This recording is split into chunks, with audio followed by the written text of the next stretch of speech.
parent or a teacher, that would be useful. It's always interesting to learn where people are from. Let's have a look.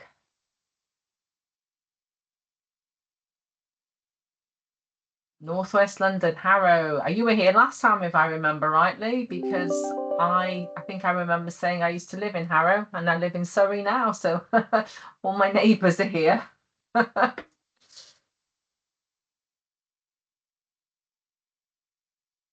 Tewkesbury, lovely. Now, I was kind of expecting our numbers to be low. We're very low at the moment, but we think people are relying on the recording, which is fine. So has the recording started, Natalie? Yes, it started. Brilliant. Okay, so it started, so that's okay. So someone from Hertfordshire, not too far away. Lovely. Okay, well, I am going to get started. Today's a bit different to everything else that I've taught, the other 4 webinars, because up until now, it's really been about technology. And technology is fab. I do believe technology really enables us to overcome an awful lot of difficulties. But today I'm not going to talk about technology. I think I'm certainly not going to show you any technology, although it would be a miracle if I don't talk about it. I missed the last one, need to catch up. Yeah, I always do a quick recap anyway, but I'm always building on prior knowledge. So I'm always assuming that somebody has seen them. So today we are going to talk about difficulties with self-esteem and memory. And this is going to be more information, strategies, things that I've seen that have helped, rather than, oh, this technology will really help. So it's very different. And this is our final webinar in the series, number 5. Remember, all the others and this recording will be available on our website, and there is the link to the website. And this is my very quick recap on the earlier webinars. First of all, I am part of a collaboration or a partnership, which is Kingston University plus the Driver Youth Trust. The Driver Youth Trust is a charity with a lot of experience in teaching educators how to support dyslexic learners. And our tagline, which is also our goal or our mission, is to empower educators by unlocking literacy and transforming lives. And we do believe that by teaching educators how to unlock literacy, we do transform lives. And these, I think, were initially aimed at teachers, but not unfortunately, but we tend to have more parents come. And I am delighted to help parents. As a parent myself, I needed all the help I could get. But I'm very aware that when you help a parent, you help a family. When you help a teacher, you help hundreds of families. So if you can promote this to your children's schools, to the teachers, and I know that when teachers have got in touch with us, said, oh, can we watch it as an inset training? I've said, absolutely. I am not precious. There's no intellectual property that I'm trying to keep. I'm just trying to get the word out there. So this is the reason why it's needed. 1 in 5 students in every class struggle with literacy. That doesn't mean they're all dyslexic. It just means 1 in 5 struggle with literacy. And that causes an awful lot of anxiety, and a lot of wasted talent. And what we find really sad is, because the teaching is effective for the majority of students, and because teachers are not taught how to include or make their teaching inclusive, as a result, it's as though the children that aren't learning are the problem, rather than realizing the problem is we're not teaching teachers to reach the whole classroom. The children that are not getting it are not the problem, it's our lack of teacher training.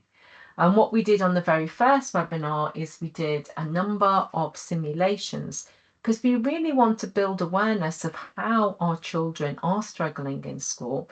And I think by doing the simulations, it helps us understand, oh my goodness, that was hard. And help us think, oh, I don't want to put somebody in that situation. So how else can I organize lessons such that I'm not relying on heavy reading or lots of writing or lots of memory? So that's why we did the simulations, and we talked about typical dyslexic weaknesses, and we looked about the fact as school continues, start off on the timeline when you're going from age 4 to age 18. Beginning of school is all about learning to read. Then it's once you can read, it's all about reading to learn. So if you find reading difficult, you are at a disadvantage right throughout the curriculum, not just in English language and English literature, but in your history class, in your physics class, in your maths class, because so often you have to read in order to answer the questions or to learn. And if that wasn't bad enough, as time goes on, we then need to write to be assessed. And what happens then is we see this attainment gap growing. The further we go down the school, the more that children need to write and read to do well. But we mustn't remember that dyslexia isn't just about deficits. There are many strengths with dyslexia. It's just they're not apparent at school when you need to read a lot and write a lot and remember stuff. And so very often people might not even realize that they have gifts in this because they've given up in education. But if you look at Bloom's taxonomy and you look at higher order thinking skills, these equate very well with the dyslexic strengths. And so if these are the dyslexic strengths, we should be able to help dyslexic students go on and use their gifts, use their talents in order to go into higher education and careers where they will do well. But it's those minimum entry requirements that hold us back. Getting your GCSE grade 4 in English, passing enough GCSEs where you have to write lots of essays is really, really tough. And yet I do believe that there is a lot of talent, and if we can just get students to pass those entrance exams, those minimum requirements, they can go on and do well. And I made it my goal to find technology that would allow neurodiverse students to be to be judged on their ability rather than their literacy skills. And we looked in our second webinar of the fact that there are particular technologies that if we use them in exams, we are setting our students up for success. And these particular technologies are a computer reader, so you have the exam read to you, and a word processor that allows students to type their answers, which is legible and it's faster, and you can cut and paste and you can correct things later. And then we also looked at all the different JCQ requirements for this to be possible. And we said that the JCQ requirements were actually normal way of working for the most basic requirements. And yet so few schools are taking the JCQ up on this. So we see that extra time is used by lots. Now, to get extra time is hard. You've got to prove a lot of evidence, but this computer reader is much less. And I just feel like people don't realize, and when I say that, computer reader and reader, a human reader, were together. And so we're trying to get the word out that computer readers can really, really help. Now, the next thing that I showed was, yes, we'd seen that a student can do so much better if they had a computer reader and they typed in exams, but it's not, we can't wave a magic wand at 15 and a half. So at 16, our students are able to work effectively with these technologies. So we looked at what had to be in place further down the school for this to be the student's normal way of working. And this is what the next two webinars were all about. So what we looked at, first of all, was the fact that, in fact, I should just go back one, that we looked about reading, and we looked at all the different technologies that can help with reading. And in our last webinar, we looked at the technologies that can help with writing, and we saw that we got so much more help when students type their work or dictate their work than they do when they write their work. But I have said all along that all of this starts with self-esteem. And that's what I'm going to go on and explain tonight. So that is the end of the recap, and I've done in less than 10 minutes, which bodes well. So I'm really happy about that. So here we go. This is what we're going to look at. This is what we're going to look at this evening. We're going to look about the fact that self-esteem is really the basis on which we then go on and learn the strategies and learn the technology. Now, why is that? We've looked at this negative cycle, and we've said that students, they are human beings. We're always comparing each other. We're always looking to the left and the right to see, well, are they better than me or I better than them?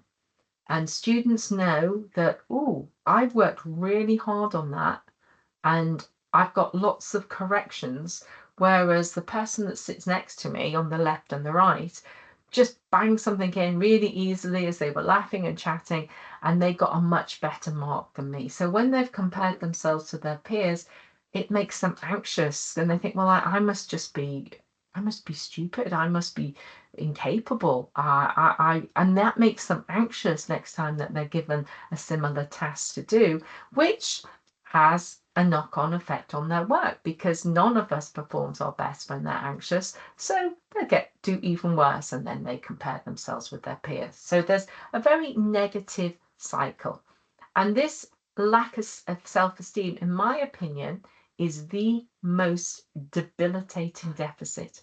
And the sad thing is, when it comes to how our brains are wired, it has nothing at all to do, lack of self-esteem has got nothing to do with how our brains are wired. The fact that we struggle with memory does. The fact that we struggle with reading and spelling and writing, that's all to do with the neurological wiring. But if you think about it, reading and writing and spelling, they're not innate. They're not like language. If you have a child and you bring a child up and you never teach them to speak, but they hear people speak, then they will learn to speak. But you could put a child in a library and they would never learn to read. You could give a child a pen and lots of different books and they wouldn't learn to write. See, thousands of years ago, hunter-gatherers, farmers, warriors, it didn't matter that they couldn't read. So it didn't affect their self-esteem. But it's an education system that demands reading to learn and writing to be assessed that makes dyslexics feel like they're less than.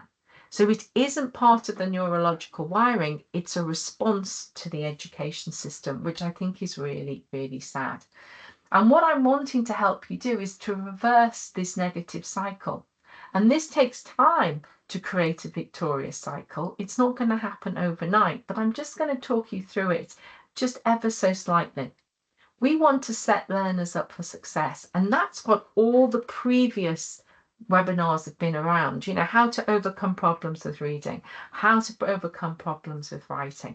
So we've learned how to the technologies that will help set up for success, and success improves self-esteem. So the best thing for a child is to be successful at something, and then that makes them feel that little bit more resilient. So let's think about it. We have to help children understand, hey, the person next to you or all the people next to you find this easier. That's because you learn differently. It's not because you're less than, but we're all different. We have different strengths and weaknesses, and you have these strengths, but you have these weaknesses. Don't worry about it. And we're going to find ways for you to learn that don't rely on the things that you find difficult. And just having that conversation with a child, you might need to have it more than once. You might need different terminology, but just a teacher explaining that to a child, you're bright.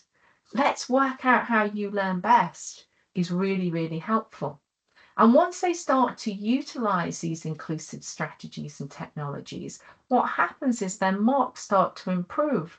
Now, they don't go from a D student to an A-star student overnight, but what happens is they put in a bit of effort and then they see, oh, I got a bit of better grade. It wasn't that hard. Okay. And they're motivated to actually be a bit more resilient, try a bit harder. and then their work continues to improve, and then they think, yeah, I am bright, I just learn differently. And that is how we reverse the negative cycle. So this isn't the first question that comes to mind, but it's something that I want to explain. When do we do that? As soon as humanly possible. Time is not on our side. The longer children are in school, the more they compare themselves with other people, the more damage is done. So even if we go back to that timeline, it's far easier here to put strategies in place because you haven't got a big gap to catch up. But it's really challenging here because the gap is so much bigger. And what I've also seen around this age, 12, 13, 14, students are like, I don't care, I'm going to do badly anyway. I just want to be like my friends. No, I don't want to type. No, I'm not going to use a computer reader. No, I'm not going to use a laptop, because they just want to be like their friends. So it's really, really important that we start working on using these strategies and self-esteem much, much earlier down the school. And that's why I'm teaching all this to primary school teachers, helping them to know the technology, to know the strategies, and know how to create a safe learning environment where all learners feel valued and feel capable, not just the learners that are good at reading and writing. So how can we help dyslexic learners be successful? Well, basically just use strategies that we've shown you. That sets them up for success. If they learn to type, if they use text to speech, they are set up for success because it helps them overcome those difficulties. It needs to be their normal way of working, and we need to start earlier down the school. And the other thing that's very important is we need to point out to them when their work improves. When we say, wow, look at this. You got this mark last week and now you've got this mark. We need to really explicitly point out when work has improved. We need to ask them, what do you think changed? What worked better for you? How can we help you do that again? How can we help you do even better? So the whole self-knowledge and self-efficacy is really, really important. And I know that more and more adaptive teaching is being taught, and this is teaching teachers how to provide scaffolds, and I think I've spelt that wrong, I apologize, that ensure that all students meet the learning objectives. And these scaffolds are really, really important, and it's something we spend a lot of time at the university teaching our students about. So the biggest problem for success is a lack of self-esteem. And it's important to improve self-esteem. And this is what I teach my trainee teachers. If we improve self-esteem, it motivates children to learn. It helps with their general well-being, less anxiety, happier. We want our students to be happier because when they're more resilient, they're more likely to work, they're more likely to have better attainment, and it also improves classroom behaviour. Poor behaviour is communication, and it's normally saying, like, I'm not coping, I can't do this, I don't feel good about being in school. And so it really there are many, many benefits for improving self-esteem. And I'm going to share with you some resources. And these resources are primarily with teachers, but also I've got stuff for parents as well. So these are different pieces of research that my students study to work out what different authors and different researchers say are the secrets or the tips for helping self-esteem. And I've put them in there so you can have a look at them yourself. But I have actually summarized the common themes that go through the different research. And a big one is for teachers, they need to be a positive role model. So, I mean, what does it mean to be a positive role model as a teacher? Well, saying, oh, I'm rubbish at maths is probably not a good role model, or I'm not very good at this. It's fine to say, oh, it doesn't come naturally for me, but it's something that I'm working on, and I've grown in. So we don't want to be false, but we want to be optimistic. We need to own mistakes cheerfully. In fact, we need to make mistakes on purpose in front of the children and be absolutely fine with being corrected, because we're modeling to them that it's not learning needs you to make mistakes. Mistakes mean you're learning, and that's the teacher as well. Now, there's a lot of literature you can use in the classroom to, to help overcome difficulties, so that stories that the whole class can read, that all the children can relate to. And I've got some of those later on in the slides. We need to really have a lot of rewards, positive reinforcement for effort rather than ability. And I think this is super important. In fact, I've just broken one of my own rules. You never do all capital letters in a word, but I did because it's not dyslexia friendly. But effort is what we need to be rewarding. So if a child was getting 2 out of 10 spelling mistakes, and then they get getting 2 out of 10 for spelling, and then they get 3, it's fantastic. You've put in the work and you've done better. And let's always be, rewarding effort. I do this when I teach touch typing. I give them rewards for how much they've practiced, because that's all they are in control of. They can't help it if they're a natural typist or a rubbish typist, but if they put in the work, I really reward them. And I think that's something we need to do more in schools. And we need to set them up by providing the technology in school, providing the scaffold. And I think handling wrong answers well. We need to dilute the embarrassment that children feel when they do dare to put their hand up and then get something wrong. And so one of the ways you can do this is sort of bouncing answers. So you don't take the first answer and you just keep bouncing around the classroom. Because if you gave the wrong answer, but you gave it 5 or 6 or 7 answers ago, then it's not such a big deal when the correct answer is given at the end. But another really useful thing is to share the mistake, because a mistake shared isn't so embarrassing. So if a child does make a mistake in class in front of everybody, as a teacher, it's good to say, you know what, I always used to make that mistake as well, but I've now worked out, and you're owning it. And hopefully the children think, well, the teacher's really clever, so if they made that mistake, it must be all right.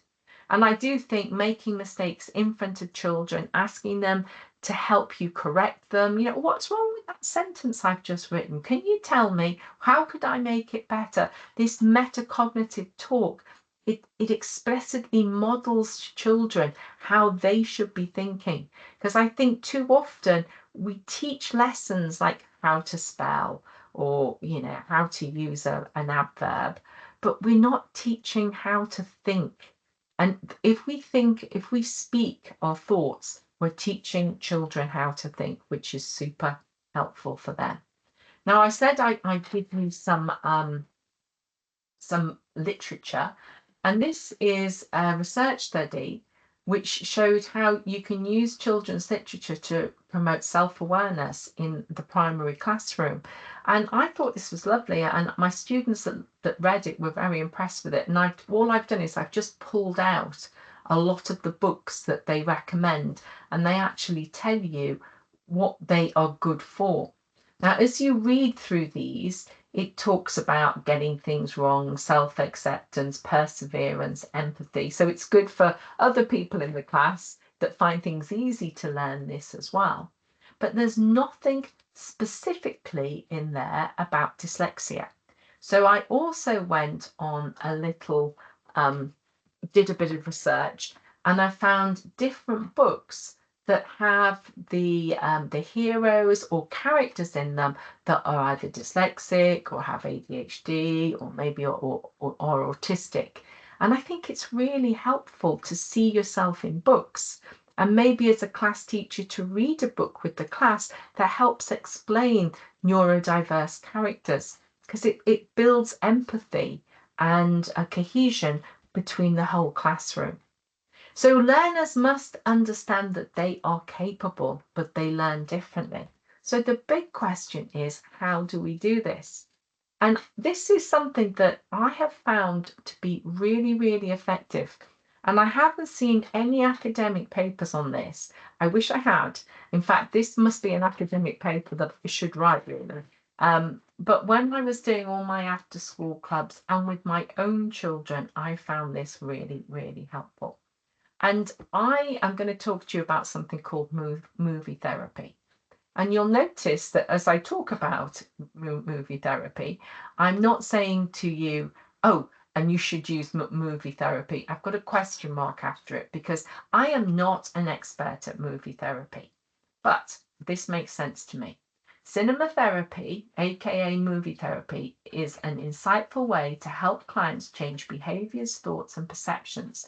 And if you go in and you find out more, it talks about it's a shared experience. And if someone else has gone through something that you've gone through, it sometimes helps you to understand yourself better.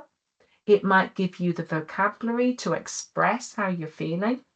And if someone is in the room with you, they better understand you too. And I didn't realize, but I went to a parenting class when my children were really, some of them were young, some of them were old. And it talked about movie therapy and it was helping parents be better parents. And here it's sort of giving you different movies that you can watch for different reasons. None of them are about dyslexia. But this really resonated with me because my older child, to sort of just help her through life and talking through adolescence and growing up, when her younger siblings went to bed, we used to sit up and watch Holby City on a Tuesday night. And it was great because it kept bringing up stuff that we wouldn't actually talk about. Stuff that like self-harm or suicide and things that I wanted to talk to with her. And it brought them up in a really natural way. And because of that, I then went on this movie therapy and it got me thinking. And I thought it would be really good for the dyslexic children that I'm working with to see themselves and to see dyslexic children in real life or characters in movies. And I found this TV program on the BBC, and I'd be really interested to know in the chat, has anybody else come across this particular program? I'm just going to try and access the chat. So it's on the BBC, and it's ever so sweet. Somebody's given something else here. So thank you for giving recommendations in there. But this is on iPlayer, and Hank Zipser is this good-looking, really likable young man at secondary school who he's obviously got ADHD and dyslexia, and he gets into all sorts of scrapes. And the Fonz, or Henry Winkler, is one of his teachers, and he gets him. And watching something like this with my younger children, all my children are dyslexic, but when I watch it with my younger children, it brought things to the surface that they hadn't told me about, things they were worried about, things they were concerned about. And it really enabled me to help them. And when I was running after school clubs, I used to run after school clubs just for dyslexic children to help them have a hope of keeping up in school, because I would teach them the stuff the school didn't teach them. And I would have parents ring me, I really want my child to come, but she won't talk to me. We weren't allowed to mention it. So I don't know if she'll actually come. And they did come, and by watching stuff like this and me recommending to the parents, you don't say, oh, come and sit down, we're going to watch this thing about dyslexia, but you just happen to know it's on, or you do something, you listen to a book in the car, and it just brings things up and it starts really helpful conversations. So as I say, can't provide any academic evidence on this one, but it is something that I have found really, really helpful. So then I decided to take it a little bit further. And what I would do, I would have these after school clubs. And as part of them, they would do a reading package. They would learn to type. We would do some spelling strategies. They would just learn about learning. But every week we would always watch a video.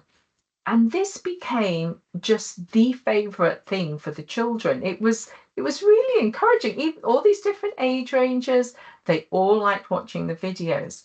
And I realized for our children, there's something, it really gets their attention. They give it their undivided attention. And it elicited so many fabulous conversations, and the children were able to help one another. Oh yeah, that's happened to me too. And they tell each other how they dealt with it. And I only meant it to be like a 5-minute little interlude, but I started to see the value, and I started to let it run longer. And I was able to have conversations with parents afterward to say, oh, your son expressed today that he was having a particular problem with a particular teacher. And chances are he wouldn't have mentioned that when he got home. He probably wouldn't have even thought about it. But it came up because we were watching these things together. Now, I've got a YouTube channel. I have lots and lots and lots of playlists, but this is a playlist with a difference, because what I've done with this one is I've actually explained each video, because as we know, no two dyslexics are the same. And a video that would really help one dyslexic can really not help another. So say, for example, something like this, that is all about these famous dyslexics, you know, these great actors that are dyslexic, and the fact that IKEA and flat pack furniture revolutionized the world, and he was dyslexic, and this great artist is dyslexic. And I've known children be really discouraged because they're not very good at art, and they think, well, I'm rubbish at reading, and I'm rubbish at spelling, and I'm rubbish at art, so I'm not even good at the things that dyslexics are supposed to be good at. So I always recommend that parents or teachers watch them first and work out what is going to be appropriate for your class. And if we've got enough time, we're going to watch this one together. But seriously, there are many really brilliant videos on here. I'm just trying to, yeah, really, and these ones are for older children. And what I found with these when I was working with secondary school children, me saying to them, look, you're bright, you're smart, you can do well, just learn to use these strategies.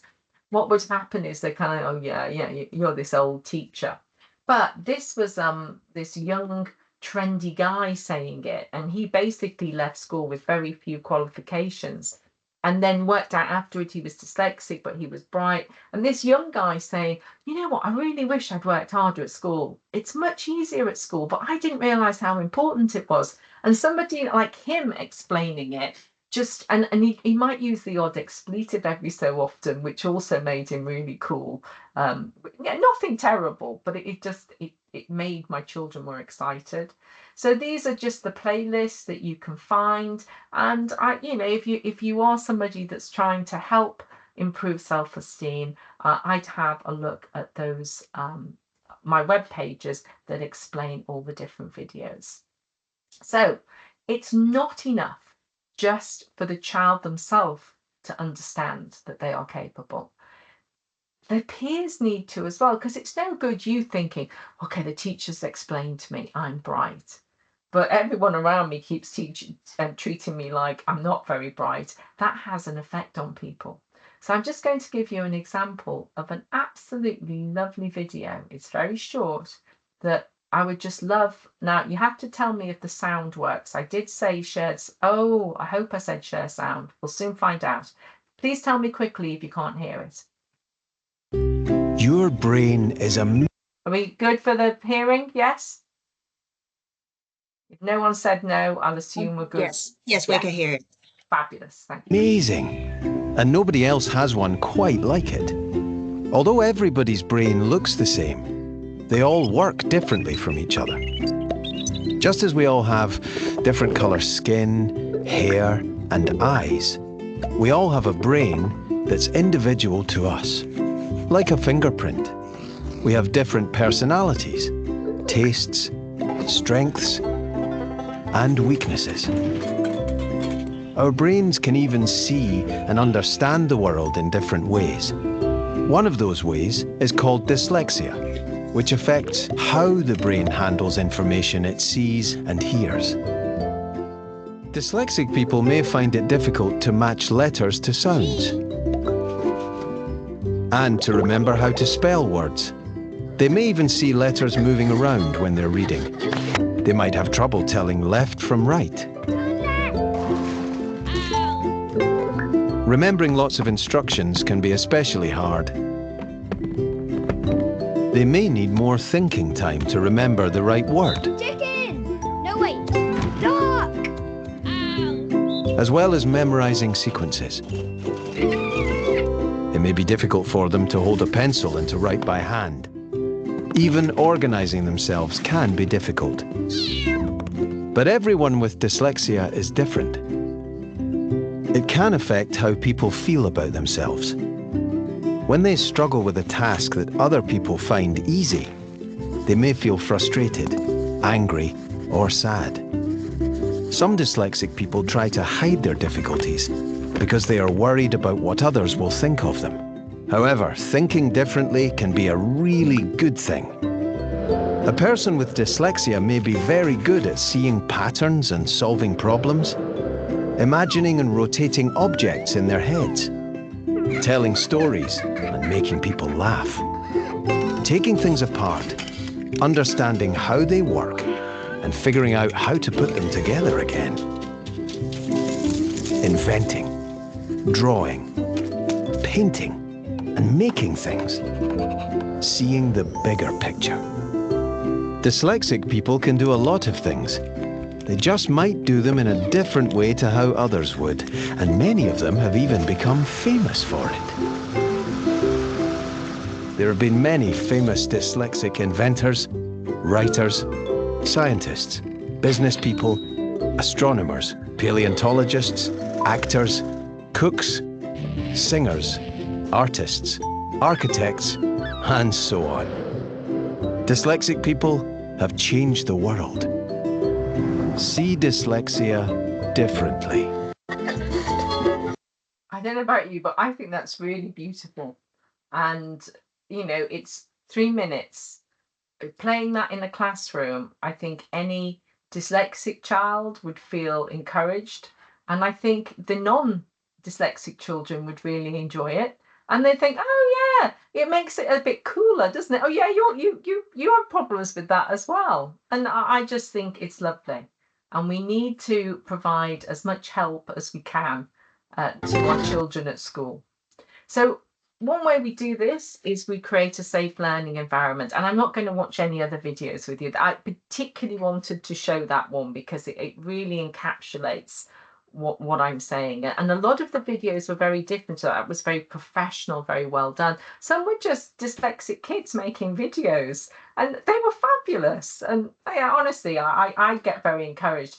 And I would also say if you're a parent, you need encouragement too. So even if you watch them and you think, no, this won't help my child, it will help you because it's hard parenting a dyslexic child. And you have so much anxiety and fear that you're not doing enough and you don't know enough and you're not getting the right stuff in place. I found watching them, because I watch loads to try to decide what to show my students, but it really helped me as a parent not to be so anxious, because when we parent out of anxiety, we don't parent wisely. And our children pick it up and they know mum's worried about me. I must be doing really badly because mum's worried about me or dad's worried. Dad was never worried. It was always me. And I'm not a worrier. So I think they not only help the children, but I think they help parents too. So if you're a teacher and you know some good videos, you can give them to parents when they're feeling anxious and they're just finding out their child's dyslexic and they don't know what to do. They're a lovely way of helping and helping parents to not be anxious and make wise decisions rather than anxious decisions. And here's another video, and this is for classroom teachers, and it's also all about creating a safe learning environment. We're not going to watch that. And there's another two that are also good. The Power of Making Mistakes, and this is designed for children, similar to the one we just saw. It tells you it's good to make mistakes, you know, it tells you all about it. And this is just designed for adults, explaining that, we've got to have a good attitude towards mistakes. If we're going to be teaching children, we need to model that behavior to them. And that's something that I've always found really easy. I think one thing that was good for me, for my children, is if they came home and said, I only got 3 on 20 from my spelling test, I said, oh, that's a pity because you worked hard, but don't worry, mummy can't spell either, and it's never held me back. And I think just hearing stuff like that, the spell check in real life, I wouldn't worry about it, as opposed to, you've got to work harder, I don't want this to happen. In fact, I'm more likely to go to the teacher and say, could you give them easier spellings, give them less spellings, So that's how I handled my kids all doing badly in spelling tests. Although a funny aside, one time when my daughter I thought was going to smash it, she'd really worked hard, she knew them all, and she came home and I said, what did you get? And she probably said, I got 8 on 10. And I said, oh, I'm really surprised. I thought you were going to get all of those right. And she said, Mum, you don't want to get them all right because then they put you up to the harder group, and I don't want to go to the harder group. So lots of dyslexics are very bright, and she'd worked out no way was she getting 100% because she wasn't going to be moved up. So we have talked about everything on here except learn how to learn and how to revise. So that takes me on to memory and attention. And in fairness, we don't have a lot of time. And when I came to do this, I thought, oh my goodness, we have problems with working memory, which is one of the things that we did a simulation on the first week. We have problems with visual memory, with auditory memory, and you have problems with attention. And I thought, how am I going to do this with self-esteem? And I think the self-esteem was the most important thing to do. So I have just recorded some different classroom strategies that I think are helpful. And I'm not going to talk you through each one of those, but let's have a think. One of the ones that I really go back to all the time is I always build on existing knowledge. I always start my lesson with saying, what do we already know about this? And finding out from the class stuff that they might know that I haven't taught them. And having frequent reviews a lot. So you're checking what's been understood. Because what is taught is not necessarily what's learned. So having lots of low stakes quizzes, and I find telling the children, right, we're going to do this for the next half an hour, and in 30 minutes we're going to have a Kahoot quiz on it. Oh, they all want to do well on the Kahoot quiz, so they all start listening a lot more attentively. So knowing a quiz is coming is quite a good thing to do. Minimize distractions. This is all about reducing cognitive load. Engaging instructions. There's a lovely video that I think I've left in where a guy talks about primary school children feign excitement, and if the teacher is excited about what they teach, that he just did this little experiment and he shows how the children learn so much more. And I see that when I see a classroom teacher who's really animated and is using body language, it's a performance, and I do think the children pay more attention and therefore learn more.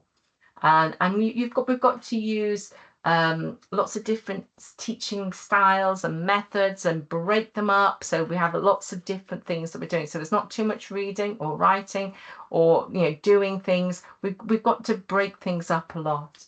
And we need frequent breaks, short breaks, movement breaks. Now everybody stand up, let's walk around, just seeing when you're losing the classroom, and not just carrying on with the lesson regardless, but doing something different is what needs to happen. Another video I've included that I'm not going to show, but it just shows what it's like when you've got brain overload and how hard it is to learn, and what you can do to help if children have brain overload. And I do think we need to explicitly teach children how to learn. It's not enough to teach them biology and history and the days of the week and the months of the year. We need to teach them how to learn. And this is a lovely little poster that Farley House School gave me. I don't know if they created it, but be an active listener. What does that mean? Make eye contact. Face the speaker. Nod your head if you understand. Repeat back what you've heard. Wait for the speaker to stop before speaking. Keep hands and feet still. Ignore distractions, sometimes easier said than done. Ask questions. Tell the speaker if you don't understand, or if you do understand. Focus on what is being said. What does that mean? How do you do it? So I just think we shouldn't take for granted that children know how to learn or how to listen. We need to have very clear instructions and checklists, maybe laminated, that can be ticked off. So clear and concise, simple, with visual aids. Use of timers is fabulous for people that are doing a task that they don't want to do, or where they get easily distracted. So you say, look, it's just 3 minutes. You've only got to do it for 3 minutes, or you've only got to do it for 10 minutes. And then you put the clock on and they know that you're not going to change that. So that's all they've got to do. And so that's a really good tactic that I find for a lot of children using a timer. And they come in lots of different shapes and sizes. And if you don't have one, you can go to your phone or you can go online. And if you just go down here and put in the word timer, you'll see a timer comes up. So you come up and you can just set the clock for whatever you want it to be. I use them a lot when I'm teaching. That's very slow coming up, so I won't bother going into that. This is something that is used in primary schools.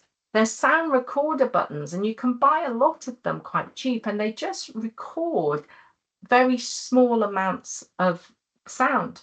And so if a child often forgets what they've been told to do, you could actually record it, they could have it on their desk and they could listen to it again. Or if they're organizing an answer, they might, if they're scared they're going to forget it, they could record their own answer. You see a lot of these sound recorder buttons on Amazon and eBay. Fidget tools. Again, this is something that Farley House School gave me that I was very grateful for. They have these rules up in every classroom. And I do think it's worthwhile as a school or as a class having rules about fidget tools rather than parents sending them in. Sometimes they can be noisy, they can distract other people. And we need to provide a safe learning environment for everybody, not just for the child that has attention difficulties. So them disturbing the other children is not acceptable. So these rules are very, very good. I've talked about fun quizzes. These are just Kahoot, quizzes, and Quizlet. I love Kahoot, but the pricing for it is always complicated and it changes. And they give quizzes free for teachers, so that gets my vote. And Quizlet has a free version and a teacher version. And in fact, Kahoot has a free version too, but it's not good enough to use in a big classroom. But fun quizzes, if a child knows it's coming, they do tend to do very, very well when they know they're coming, and they tend to take, they pay more attention because they want to do well on the quiz. And I have put in some examples of explicit teaching that I have used with secondary school children, and I'm just going to go through them very, very quickly. They may or may not be helpful for you, but this is how I teach children to do textbook revision. So what I'm doing is I'm encouraging active reading, because as dyslexics, we read, but we don't necessarily know what we read. So we have to go back and do it again and again. And I give this example of a biology revision book. And I talk to the children about, you only know if you know it when you've tested yourself. Because I think a lot of children think revision is just reading. And revision isn't reading. Revision, you might involve reading, but it's trying to commit it to memory. So I get them to test themselves. And I won't talk you through all of this, but first of all, I say you need to get the key information. You need to number all the things that you need to learn.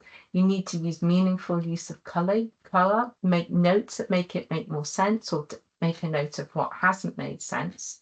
And then once you finish reading it and you've gone over it and said it back to yourself in your own words, I just get children to just test themselves what they can remember. and be really quite strict about it. But then, more importantly, I get them to go back and mark their own words. So they're seeing what they missed out. They're seeing what they got wrong, and they're marking it with a different colored pen. And then what I get them to do, maybe later on that day, maybe the next day, I make sure I keep these and we keep them in a revision folder. And then I say, okay, we'll do that again. But first of all, look at what you did last time. And they always do better the next time. And if you need to, you can do it again. And then you're really working out what they know and what they don't know.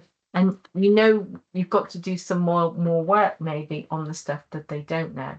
And what you have is you can see progress over time. And it really helps children to see, well, yeah, I did a bit of work. And as a result, I've really improved my score. And that encourages them to go on. So success is very motivating to get more success. And I think using PowerPoint is a really, really good thing to do. So if a child has to revise, if you say, why don't you create a PowerPoint of that textbook or the workbook that you need to use, and maybe create a little quiz on PowerPoint, and you can give me the quiz or give a friend a quiz. And this would be, they can go and find images that help them remember the stuff that they find difficult. And then they can set themselves little tests. So they've asked themselves a question and then they have to answer it. And then they could actually sort of give all the hints and see if they remember what it is they're supposed to remember. And then they can even try to label a diagram. What's that? Well, what are the things that I use to remind myself? Yeah, that's what it is. So, but just creating this, they're working out the key information. They're finding pictures. What does it sound like? They're finding fun ways to remember, and it's active revision. So they're just 2 examples of explicit teaching that I've done with children. So now we've got to the end of our final webinar on memory and self-esteem. And we are at the end. Oh no, we haven't finished that. I can answer any questions that you have, and I will stop the sharing. I will try to stop the sharing. Oops, my mouse isn't behaving. So stop share. Do we have any questions?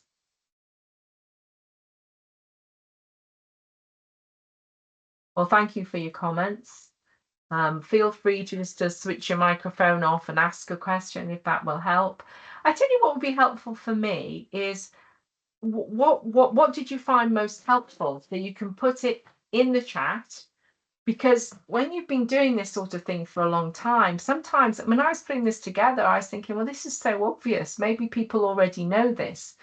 So it would just be interesting if there's anything, what was the most surprising or shocking thing, or maybe I was just reminding you of stuff you already knew, but I need to be reminded of stuff I know often. Well, everybody's very quiet. So if there aren't any questions, I could finish a little bit early. Okay. I think they are popping up their I can see thoughts. them now. Yeah, so the writing the difficulties help, which is great. Learning and revision tips are always helpful. Yeah, I think the older you get, it's trying to do stuff for everybody. The older people need older children need that awareness of the struggle. Yeah. Great. I'm glad you found the simulation exercise. I do them a lot with every different type of student lecturer, and I did them again today with some lecturers, and I felt like, oh, I was just saying, so it's good to know that you found them helpful. Brilliant. Well, I'm glad that you found them helpful. Yes, I think some higher education students would benefit from acting. Yes. Do you know? Yeah, I definitely agree with that. I definitely agree with that. In fact, I decided I was going to go through this with my higher education students next year, because I looked at them with this is what you need to teach. And then I'm thinking, I had a guest lecturer in this week, And she said, how did it go? And I thought, yes, you don't know, because they don't give you that much back. Whereas when you teach adults, they tend to give, and these are adults, they're all over 18, but yeah, it doesn't tend to happen. So, well, thank you.